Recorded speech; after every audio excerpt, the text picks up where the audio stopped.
ఇప్పుడు కూడా నేను ఒక విజన్ తయారు చేశాను. స్వర్ణాంధ్ర 2047.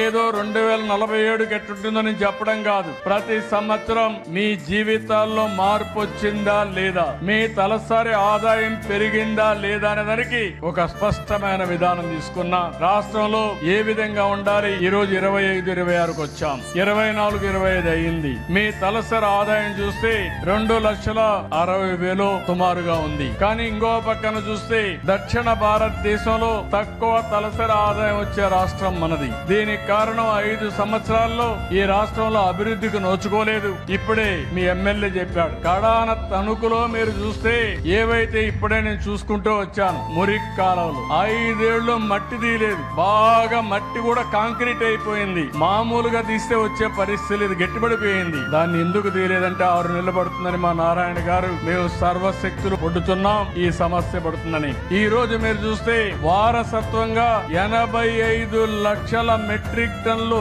చెత్త రోడ్ల మీద పెట్టి వెళ్ళిపోయారు. అది తీయాలంటే ఇంకా ఒక 4-5 నెలలు పడుతుంది. అక్టోబర్ వరకు ఈ పని అయ్యే పరిస్థితి వస్తుంది. అందుకే నేను మిమ్మల్ని అందరినీ కోరుతున్నాను, ఈ రోజు స్వచ్ఛ ఆంధ్రప్రదేశ్ కోసం మీరందరూ కూడా కంకణం కట్టుకొని పనిచేయాల్సిన అవసరం ఉంది. స్వచ్ఛత, పరిశుభ్రత, పర్యావరణ పరిరక్షణ కోసం మనందరం ఇంకొక ఉద్యమం చేయాలి. ఒక పక్క స్వర్ణాంధ్ర కోసం మనం ఉద్యమం చేస్తూనే స్వచ్ఛాంధ్ర కోసం మనం ఒక ఉద్యమాన్ని చేయాల్సిన అవసరం ఉందని చెప్పి మీకు తెలియజేస్తున్నా.